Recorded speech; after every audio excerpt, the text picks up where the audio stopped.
Dewan Pimpinan Wilayah Partai Perindo DKI Jakarta menargetkan meraih 11 kursi Dewan Perwakilan Rakyat Daerah atau DPRD pada pemilihan legislatif 2024 mendatang.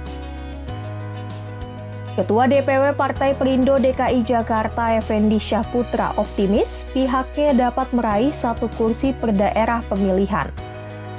Adapun target tersebut merupakan amanat dari Ketua Umum Partai Perindo Haritanu Sudibjo. Menurut Effendi, target ini tidak sulit, sebab pada Pileg 2017, Partai Perindo nyaris meraih 5 kursi di DPRD DKI Jakarta.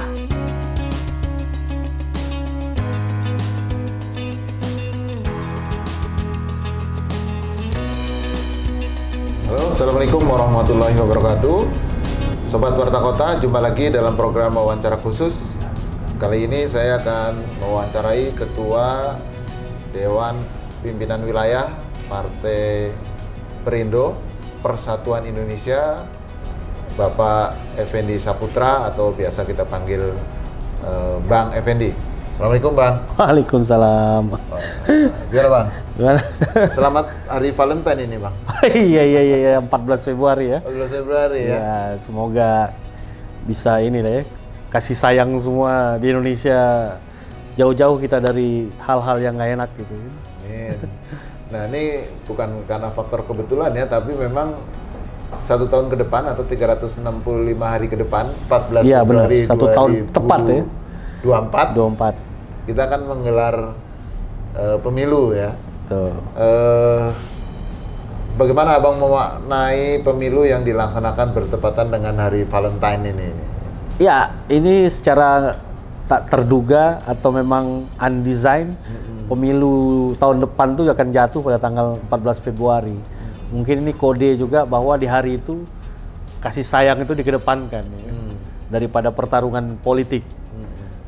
Ya bagus sih momennya, dan saya pikir ini juga menjadi pesta rakyat, pestanya rakyat Indonesia yang harus dirayakan bersama dengan penuh kasih sayang. Ya kan? Memilih caleg dengan kasih sayang, memilih calon presiden juga dengan kasih sayang. Ya bagi kami sendiri Perindo, ini adalah hari yang kami nanti-nantikan ya. Setelah hampir 1 dekade kita berdiri, di 2019 kemarin bisa dikatakan kita belum berhasil masuk ke parlemen. Tentu 5 tahun berikut kita belajar. Dan ini saatnya tahun depan ujiannya. Apakah kita akan lulus dengan artian kita akan lolos ke Senayan, atau kita akan kembali tidak berhasil. Nah, kalau melihat hasil dari ujian hariannya di dalam survei-survei yang dibuat oleh lembaga-lembaga survei mainstream, angka Perindo sekarang cukup bagus, cukup signifikan naik, dan sudah dianggap sebagai salah satu partai yang insya Allah akan lolos di parlemen threshold di 2024. Tapi perjalanan tentu walaupun masih 1 tahun masih panjang. Kalau orang Jakarta bilang Belanda masih jauh Bang, kan? Jadi tentu kita akan mempersiapkan segala hal potensi terbaik yang bisa kita lakukan untuk mempertahankan ini. Paling tidak target kita untuk masuk Senayan terpenuhi dulu. Nah kalau lolos parliamentary threshold artinya 4% lah ya. 4%. 4%. Nah kalau di Jakarta sendiri, karena Bang Effendi ini adalah Ketua Dewan Pimpinan Wilayah ya Perindo DKI Jakarta, targetnya berapa persen nih kira-kira? Kita ditargetkan oleh Pak Haritanu. Kebetulan Februari ini adalah momentum 1 tahun saya megang DPW DKI. Jadi tepat 1 tahun lalu Pak Haritanu minta saya seharusnya pengurus DPP diminta untuk turun gunung nih, untuk beresin DKI. Ada 2 tugas yang pertama diberikan kepada saya, bagaimana kita lolos verifikasi, dan kami laksanakan itu dengan baik. DKI Jakarta adalah salah satu provinsi yang paling cepat menyelesaikan proses verifikasi secara internal. Kemudian kita ditugaskan untuk menyusun pencalekan, dan kita sudah susun pencalekan, dan kita diberi target oleh Pak Hari minimal 11-15 kursi untuk masuk di Kebon Siri. 11-15 kursi. Tugas yang cukup berat mengingat Partai Perindo sekarang 0 kursi di DPRD DKI. Ya, jadi sekarang diberi tugas wajib dapat 11-15 kursi di 10 dapil DPRD. Artinya setiap dapil harus terisi dan ada kelebihannya. Nah, itu kan kalau kemarin kita asumsikan anggota DPRD DKI kemungkinan bertambah menjadi 125 ya. Iya. Karena ada undang-undang yang mengatur tentang berdasarkan jumlah penduduk segala macam, terus ada putusan MK. Iya. Tapi belakangan sepertinya nih balik lagi jadi 106 tetap 10 dapil. 106 ya. Iya. Memang itu perdebatannya ya. Dengan 106 kursi target 11 sampai 15 artinya kan ya hampir Sekitar 10 sampai 15%. 10 sampai 15% artinya kan target perolehan kursi. Itu kan bukan pekerjaan yang gampang. Nah, ini bagaimana nih caranya nih? Apalagi dari nol ibaratnya kan nih. Iya, tentu kita belajar dari kesalahan kita 2019, kekurangan, apa yang kurang sekarang kita evaluasi lagi, kita kuatkan lagi. Sekarang kita lebih siap untuk menghadapi rekrutmen pencalekan. Kita pilih caleg-caleg yang punya potensi untuk mendulang suara. Dari lintas partai pun kita dekatin gitu. Ada beberapa dari partai-partai luar yang ingin mencaleg dari Perindo selama dia punya potensi bagus dan sevisi dengan perjuangan kita, tentu akan kita rekrut untuk menjadi caleg-caleg kita. Dan so far sih kita sudah melaksanakan pembukaan pendaftaran pencalekan dari bulan Desember. Jadi bisa daftar langsung ke kantor-kantor DPD DPW kita, bisa juga lewat aplikasi online namanya Konvensi Rakyat. Jadi ada aplikasi namanya konvensirakyat.com, di situ seluruh caleg bisa mendaftar secara online. Nanti akan kita 10 slot, 10-10-nya bersaing gitu. Termasuk caleg perempuannya yang disyaratkan oleh undang-undang. Iya. Dan kita dalam proses penyeleksian itu kita pilih. Nanti kalau ada slot-slot yang kosong, kita akan tawarkan kepada organisasi-organisasi sayap kita, yang banyak juga tokoh-tokoh. Dan bukan tidak mungkin kita juga akan melamar tokoh-tokoh potensial, tokoh di masyarakat itu. Nah, kita lamar dia mau nggak bergabung dengan Partai Perindo, kita memberikan perahu lah buat dia. Tokoh yang sudah masuk untuk caleg DPRD DKI maupun DPR pusat tapi dari Dapil DKI Jakarta antara lain siapa? Ya mungkin yang terbaru aja yang sudah deklarasi kan mantan Ketua PSI DKI Jakarta ya, Bung Michael Sianipar, yang sukses dia membuat PSI dapat 8 kursi di DPRD DKI, beliau sudah bergabung. Banyak juga 2 pemilu terakhir ini. Tapi kita ingin memberikan, ingin menyajikan sajian yang baru lah, menu yang baru buat masyarakat Jakarta, caleg-caleg fresh, tokoh-tokoh muda yang lagi naik daun, ingin kita munculkan. Menu baru apa kira-kira yang ditawarkan itu? Ya kita munculkan tokoh-tokoh muda yang punya prestasi ya, baik itu pengusaha muda, influencer, atau tokoh-tokoh yang punya sepak terjang yang dikenal masyarakat sebagai tokoh muda ya, di lingkungannya, baik itu di bidang olahraga, musik. Nah, ini yang mau kita dorong untuk muncul menjadi caleg Perindo di pemilu 2024 nanti. Kalau dalam Kita sinkronkan juga, tidak semua juga caleg-caleg muda kita munculkan. Tetap ada caleg-caleg senior, tetap ada tokoh-tokoh senior yang kita rekrut dan kita ajak bergabung dengan Perindo untuk menjadi mentor di kita. Tentu tokoh-tokoh yang baru bergabung seperti Pak Tuan Guru Bajang, Pak Mahyudin, yang sekarang masih aktif sebagai Wakil Ketua DPD RI, tentu memberikan suntikan moral yang luar biasa secara ketokohan, senioritas mereka di politik tidak diragukan, dan mereka tidak pernah pelit untuk berbagi ilmu. Mereka selalu, kalau diundang di acara raker-raker itu selalu memberikan tips-tips bagaimana untuk menjadi tokoh politik muda ke depan. Apalagi memang Pak TGB dan Pak Mahyudin ini adalah memulai figurnya sebagai politisi muda kan. Mereka dari muda berkembang dan bukan muncul tiba-tiba gitu.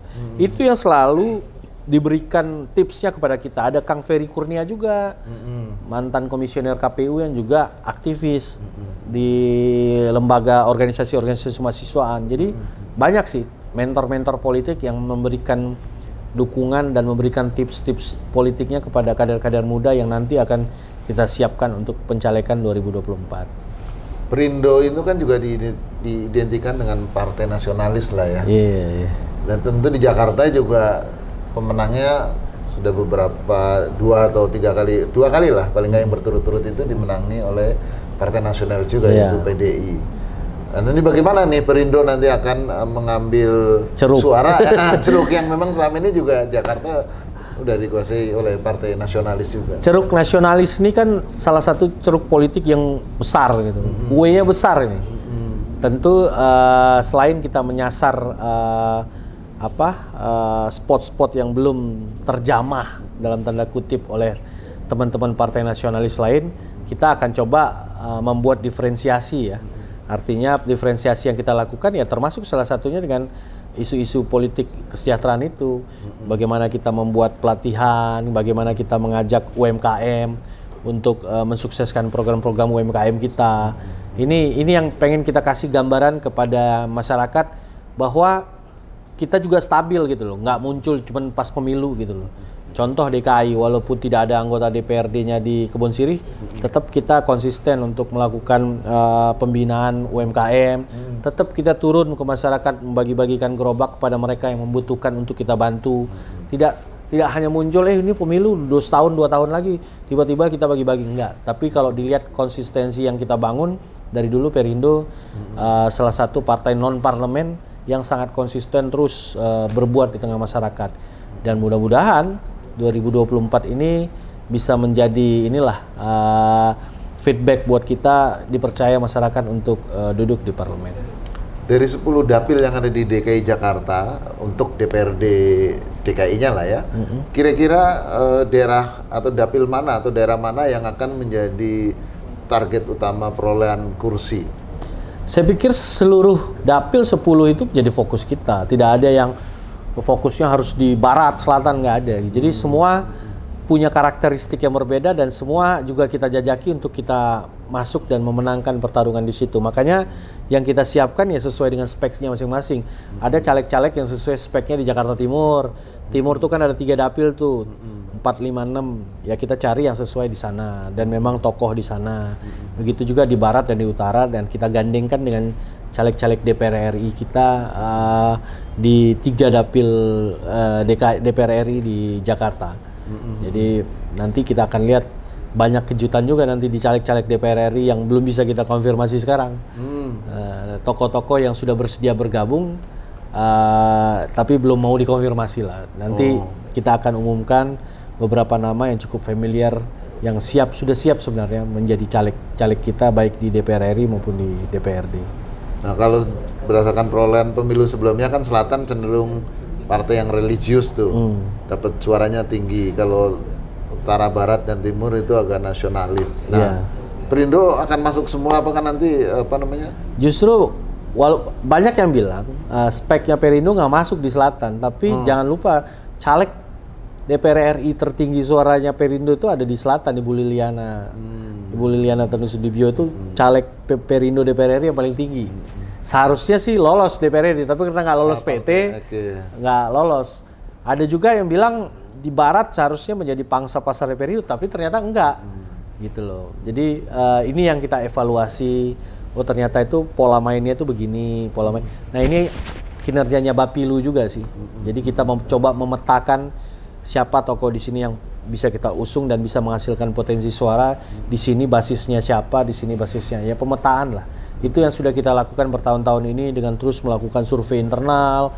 Terus kita berkaca juga dari beberapa survei lembaga-lembaga survei yang mainstream lah ya, termasuk Kompas ya, yang selalu kita ikuti pergerakannya terus meningkat dari 2021, 2022, 2023 kenaikannya bagus lah. Ya, itu yang terus kita percaya hasil surveinya. Secara internal apakah Perindo juga melakukan survei misalnya? Oh tentu. Nah, tentu. Kalau untuk survei di DKI Jakarta berapa persen? Kita sekarang sudah ada di angka 4%-an. 4% untuk DKI ya. Itu survei internal. Jadi relatif sama dengan nasionalnya dong. Hampir sama lah, beda-beda sedikit aja. Artinya beririsan, nggak ada yang aneh gitu ya. Jadi kita coba mempertahankan itu dan Pak Hari sih minta, Pak Ketua Umum minta ketika BCS nanti di April kita ada di sekitar 5-6%. Jadi sudah enak untuk lebih menjaga ininya, flow-nya. Sekarang jumlah caleg di Perindo DKI sudah berapa persen nih? Dari kita terakhir sampai tahap ketiga itu sudah 79 caleg dari 106. Ada 3 dapil yang kalau hari ini pemilu sudah siap gitu loh. Artinya udah siap dari nomor urut 1 sampai 12, termasuk caleg perempuan dan caleg cadangan. Ada 3 dapil yang sudah siap sebenarnya dari 10 dapil kalau hari ini pemilu. Nah, Dapil mana tuh? Dapil 1 Jakarta Pusat, Dapil 3 Jakarta Utara, dan Dapil 9 Jakarta Barat. Itu kalau hari ini pemilu udah siap mereka. Dan kita yakin dapat kursi di situ. Nah, ada 7 dapil lagi yang terus kita 9 Cengkareng ya? 9 ya, Cengkareng, Kalideres, Kosambi sana ya. Tambora ya. Tambora iya, itu dari daerah padat. Nah, jadi kalau hari ini pemilu dapil 193 itu udah siap bertarung. Dan kita yakin dari 3 dapil itu dapat kursi. Artinya kita optimis. Nah, 7 dapil sekarang lagi berproses. Ada yang udah 80%, ada 70%.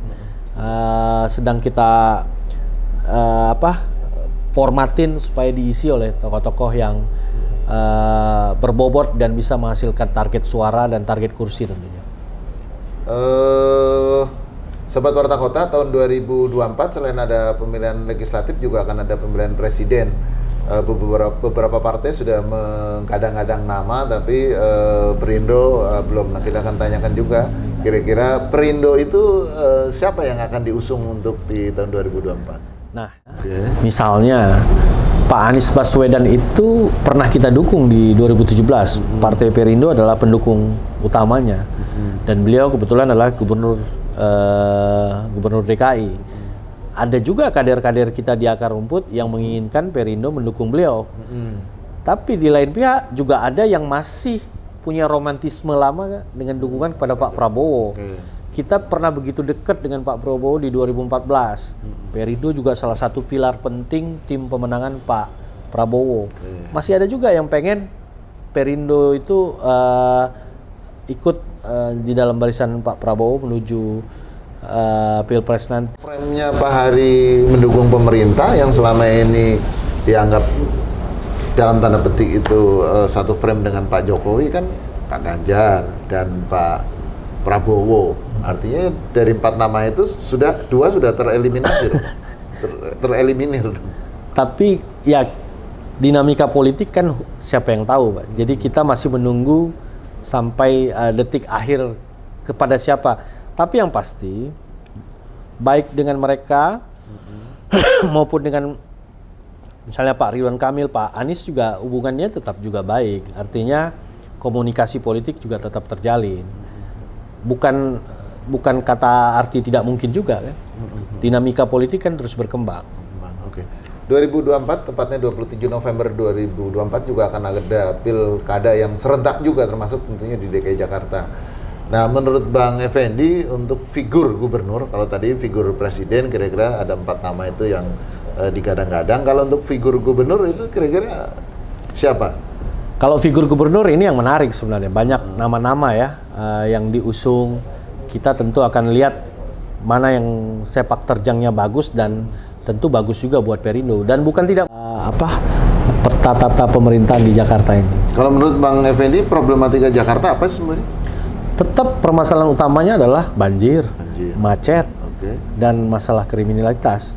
Itu kan masalah tradisional Jakarta yang selalu menjadi jargon setiap pemilihan gubernur, tapi memang selalu menjadi kendala setelah terpilih. Soal banjir, soal kriminalitas, soal macet itu kan selalu menjadi alat jualan politik, tapi ketika selesai itu tetap aja bermasalah. Dan itu terus terjadi. Dan jadi itu sebenarnya karena jadi jualan alat politik, apakah itu memang diselesaikan secara benar atau memang dibiarkan begitu saja supaya bisa menjadi sarana untuk jualan? Bisa jadi juga. Tapi saya pikir memang Jakarta sulit untuk terbebas dari 3 hal itu. Yang paling penting adalah bagaimana meminimalisirkan. Ya kan?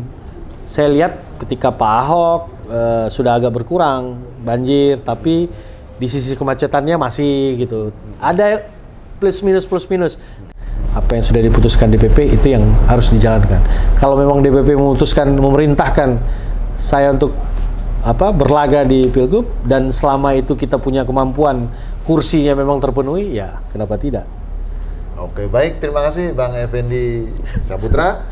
Demikian Sobat Warta Kota, wawancara khusus kita dengan Ketua Dewan Pimpinan Wilayah Partai Persatuan Indonesia Perindo DKI Jakarta, Bang Effendi Saputra. Sampai jumpa dalam program wawancara khusus berikutnya. Assalamualaikum warahmatullahi wabarakatuh.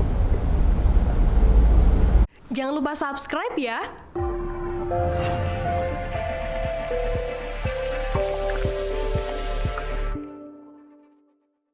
Jangan lupa subscribe ya.